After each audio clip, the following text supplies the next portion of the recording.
Pastoral Talks. I'll be your host this evening. I'm Dr. Ken, and I've got not one but two righteous judges right here. Justin 1, Justin 2. So I can't wait to turn them loose. Wait till you hear the testimony, wait till you hear the encouragement. I don't even know where to begin. It's so deep. It would take me a week just to get through their intro, who they are, what they've done. They've been sharing with me while we've been off camera. It's just a powerful time in the Lord. So let us begin. I'll start with Justin number 1. Share with us, how did you get saved? Go there. I know you got so much. I could be 2 months with him, he'd never say the same thing. It's just so powerful, but his testimony. Well, take me from, like you talked to me last night. Share with the people your testimony of how you got saved and what you've had to struggle through, and maybe it'll help somebody. Go ahead. So I got saved 2012. Like I recommitted my life after being atheistic for 5 years, walking away from the faith, and you were a believer all the way up to I was a believer all the way up to the point of 2008, and then from 2008 to 2012, I really lived this life away from God, life away from belief and away from faith. And the thing I struggled with the most was health. My health issues. It was. Tell us about that. So I was born with a heart problem, and then I went through so many accidents. Got my hand sucked into a table saw, shattered my head. I slipped in the shower and had 14 staples. I got hit by a Yukon XL at 60 miles an hour, flew out of a truck. And all that happened to me in a span of 8 years. And with one accident after another, my health issues just got worse and worse. And I ended up becoming epileptic and dealing with seizures. I started having about 150 seizures a year. And it was a difficult time for me. And the thing that we mentioned earlier was how a lot of people talk about how God doesn't give you more than you can handle. And it always affected me negatively. What scripture is that? Tell us. The scripture that actually talks about it is 1 Corinthians chapter 10, verse 13. And it talks about how, for there is no temptation that is uncommon to man, that all have been tempted, that he will not allow you to be tempted beyond your means. He will not allow you to be tempted more than you can bear. That's good. And but growing up, hearing that God doesn't give you more than I can handle. Remember we talked about handle. This is where I want to go. Let me start with the prophet here. Just the powerful testimony he's got. He was showing us more than we can bear, but we all decided it wasn't more than we can handle. So many people misquote the word. Yeah. Think about this, and I want him to be turned loose and let him continue. But Joseph, could he handle the prison for 13 years? How about David? He was king. Or was he? For 13 years. Think about it. They couldn't handle it all. God doesn't want you to handle it. The point is, but God. So take it from there, Justin. But God. And that's exactly what I was. That's exactly what I learned was. It made me have this disdain feeling towards God because I couldn't handle any of it. I couldn't deal with it. I was 15, 16, 17. I had a minor heart attack my senior year. Lived in the hospital for a couple months.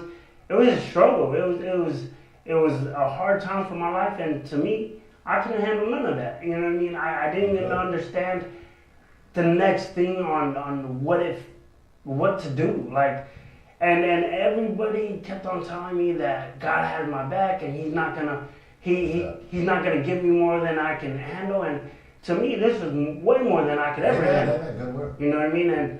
And so those sayings really pushed me towards atheism because to me, it felt like a lie. Because no matter how much people told me that He's not going to give me more than I can handle, everything that I was going through in my life was way more than I ever wanted. Way more than I ever thought I was going to have to deal with. And now when I came back to the faith and I researched the scriptures, and I realized that the scripture was talking about temptation. And not our situations. At the end of the day, what God really spoke to me is He gives us more than we can bear. In our situations, He allows us to suffer and to go through it to teach us how to cling on to Him more, giving us an understanding of how to trust and how to reach out to Him more. And I realized that that's what helps us grow.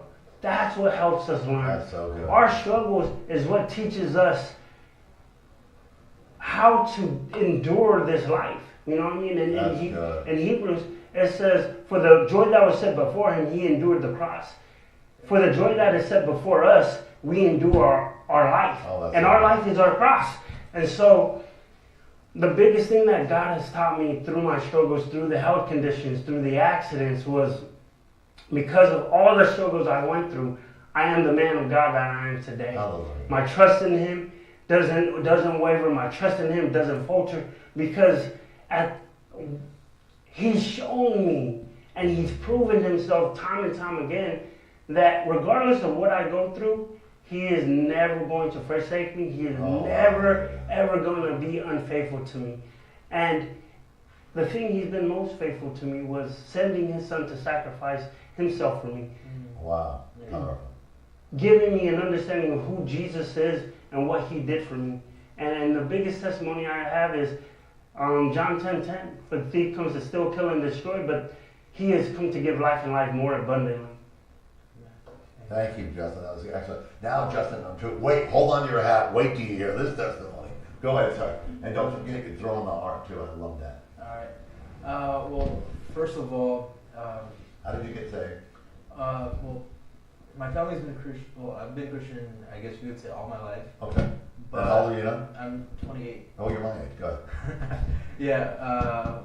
But for me, it took like a whole bunch of different events to recommit my life to God, because I kind of had one foot in the church, one foot in the world, and I felt like the black sheep in the church and stuff like that. So I was like experimenting with drugs and things like that. Oh, yeah, we all are. And it got to the point where like it was just getting so bad that I watched 6 of my friends get murdered in 2 years for drug-related activities.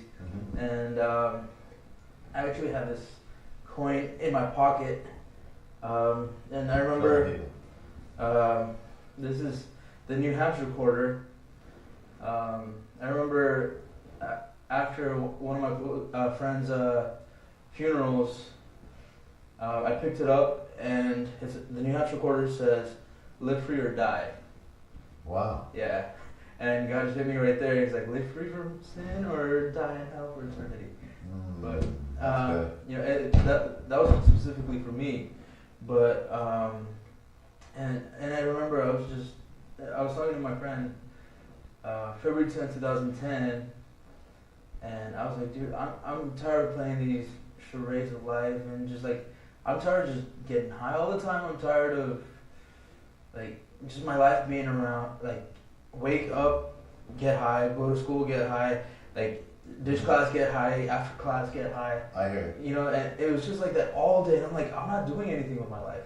I was gonna end up like 40 years old on my parents' couch and not even amounting to anything. And like me, right? And like year after year, there would be someone coming into my life who would prophesy so many great things that God had for me. And I was thinking back to it. I was like, God, like I'm done. I'm done with this. And I want you to continue. Let me speak in that. Write this down, a teaching moment. Well done, Justin. And I want you to continue. Yeah. It's 1 Timothy 1:18. We wore the words we get. So the prophetic word came into his life at the right time so he could be inspired. And we have to write them down. Why? That encourages us later on of what we've gone through. Go ahead, sir. Yeah. And so, I was like, I'm done with this. And I was talking to one of my close friends who I was actually getting high with. And I was like, dude, I'm done with this. And I was like, you know what? I'm going to give everything up for God, because I just became so hungry for God that I really didn't want anything else. And I was like, all right, I'm going to, like, God, I'm going after you. And I had this thought of, doing a 21-day Daniel fast. But then the Holy Spirit told me, Daniel never said, I'm going to fast for 21 days and then I'm going to get my breakthrough. No, he said, I'm fasting until I get it. Whoa, Like, he's that's fasting. good. Did you hear that? Write that down. Yeah, That's good. and- Good, sir. Keep going. And so I was like, God, I don't care if I'm taking 3 days, 7, 90 days, or for the rest of my life. I don't care. Like, I need you. I had this hunger, and my fasting lasted about 32 days, Wow. and of which 28 days. What does 32 mean? An inheritance. Write that down. Go ahead. Okay. Thank you for letting me know that I actually didn't know that. Yeah, but like the first 28 days, I only had 1 meal a day, and then the last 4 days, I didn't have any food or liquid. That's good. And in that time, I encountered God like I've never encountered Him before. Hallelujah. I heard His audible voice. I started seeing Visions. miracles happen, like Ooh. people getting healed, and Hallelujah. other crazy miracles. And I kept getting like prophetic words day after day, which my mentors have been, my mentors have been confirming. And so, and on top of that, I've been getting visions and dreams, and words of knowledge and things like that. Hallelujah. Yeah. So and from that point on, it got to the point where, God gave me the parable of the talents, Okay. and He was Matthew sharing, 25. Go ahead. and He was sharing, this is not just the money that He's talking about. He's talking about the gifts and abilities Good word. that He's given us. So, and He's like, I've given some 5, I've given some 2, I've given a person just 1, and it's just like, what are you doing with it? And That's good. And I've been drawing since I was 4. I've been, sketching, painting, sculpting, all these things since I was 4. But I had stopped for a certain amount of time,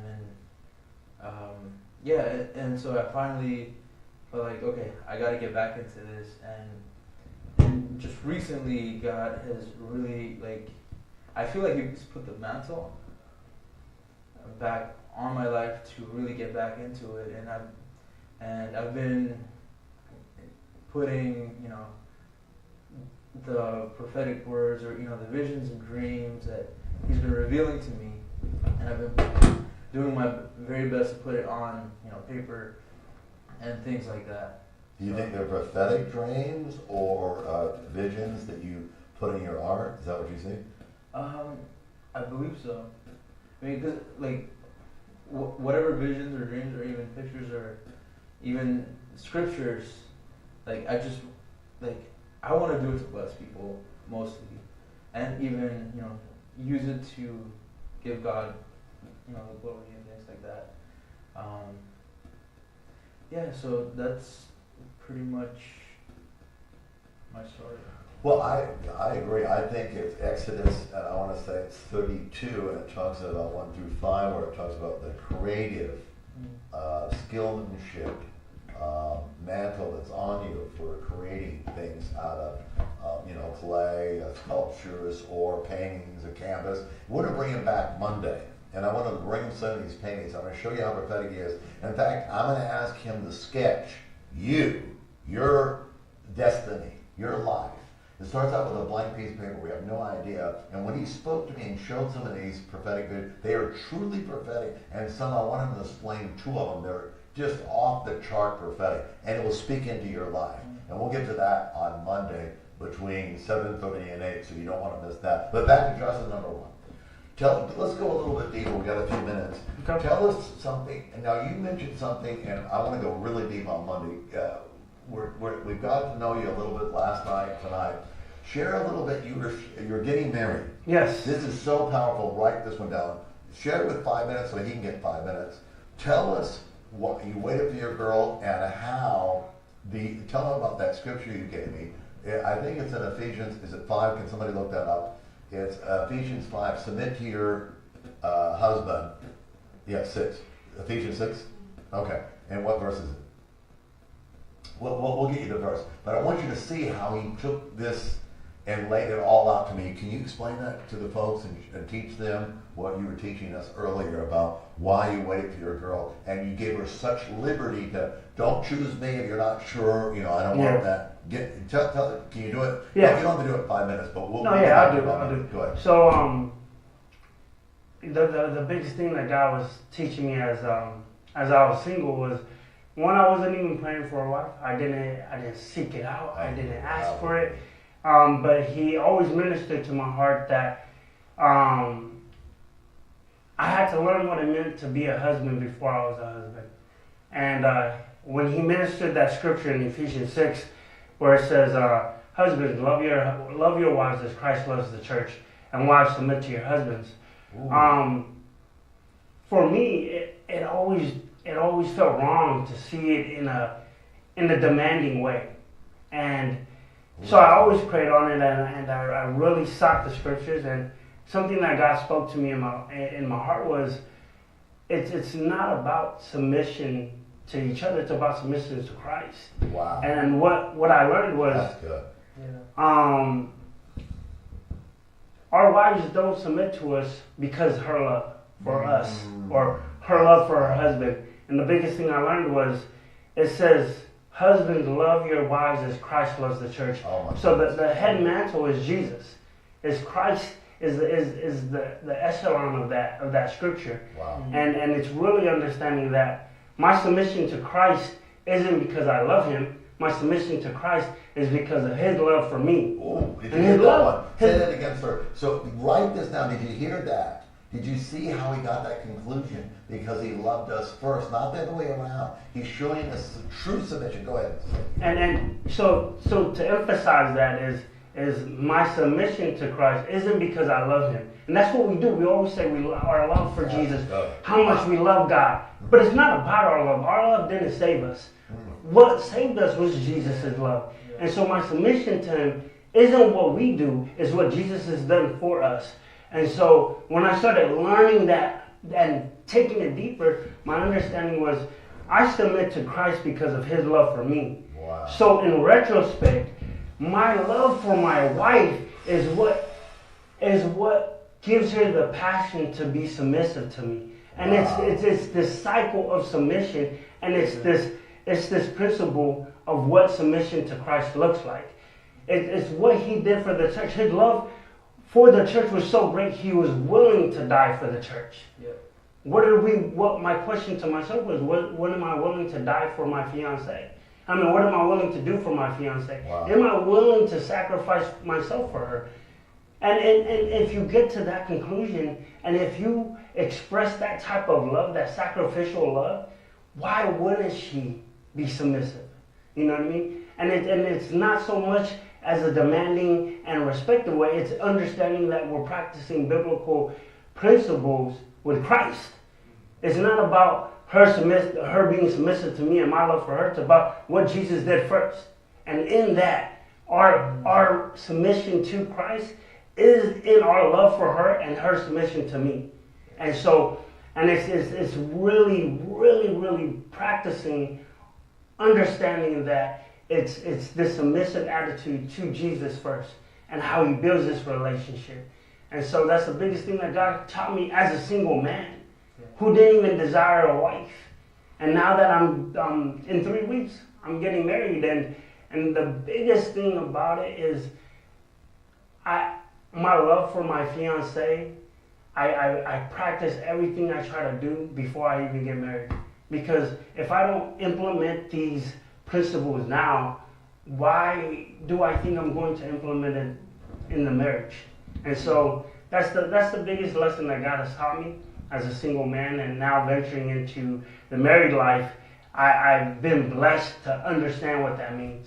Now you're blessed us. That is so well done. Let me bring Justin up too. Let me comment on that. I know parents, you're watching your children that are dating, and you heard this clip, and you're saying, that's something I didn't know. Well, next week, Monday, I want you in front of their phone, their TV, their computer, and I want you to get the rest of the lesson that Justin number one is going to teach us about submission. He's going to go deeper because we're going to have more time. So that's right, Grandma, you're my age. We can all. I'm a newlywed. I fell on my chair when he said that. We can all learn. There's no age in the spirit. This man is super gifted in relationships. What he's had his trouble to. Remember, much is given, much is required. That's Luke 12:48.